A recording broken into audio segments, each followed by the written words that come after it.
bé, aquí estem amb el Salvador Puig, que és el director d'Inca Vi, i amb ell volíem començar aquest inici d'entrevistes, aquest inici de xerrar una estona, de converses sobre vi català, i què millor dia que el dia de la guia, no? Sí senyor, Per- bon dia. Per xerrar una estoneta, sobretot, per xerrar una estoneta.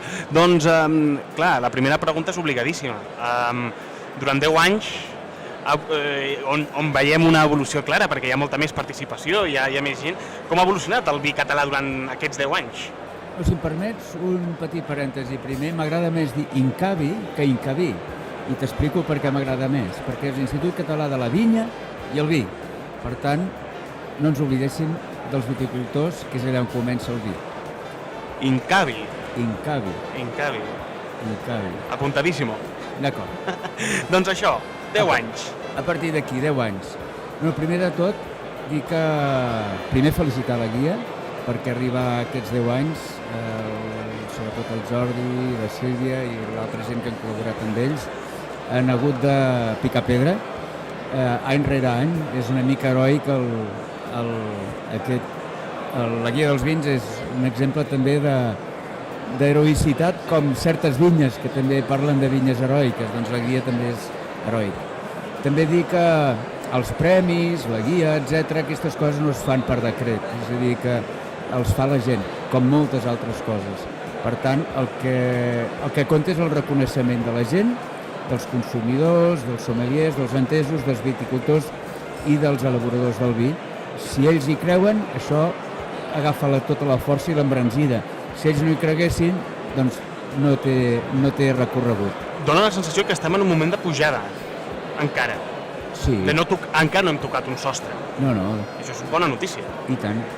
No hem tocat sostre i, a més, doncs, va evolucionant aquest conglomerat de vi català, va evolucionant amb molts factors, escoltant el consum, trobant-se ells mateixos com que és la línia de la guia, trobant-se ells mateixos amb el que ens dona el país, amb les varietats del país. Això jo penso que és una gran aportació de la guia dels vins, i tot això anem guanyant de cara en fora aquest reconeixement. D'aquí 10 anys, mira, aquí està la guia, acaba de sortir del forn pràcticament, aquí es pot veure.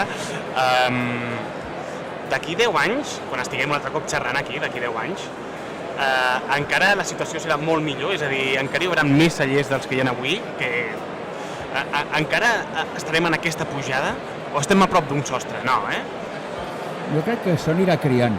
Si això...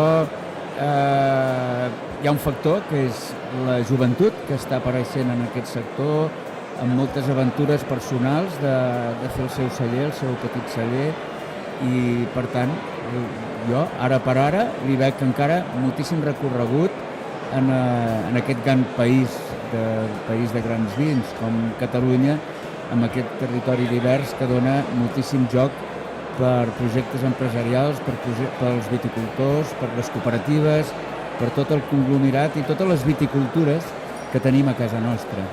Doncs senyor Salvador Puig, ha sigut un plaer poder xerrar una estoneta amb vostè. Sabem que va molt pillat de temps, per tant li agraïm moltíssim que haguem pogut treure una estoneta per xerrar de vi. Esperem que ens trobem més cops xerrant sobre vi. Segur que sí, esperem-ho. Moltes gràcies, que vagi molt bé. Gràcies. Adéu. Adéu.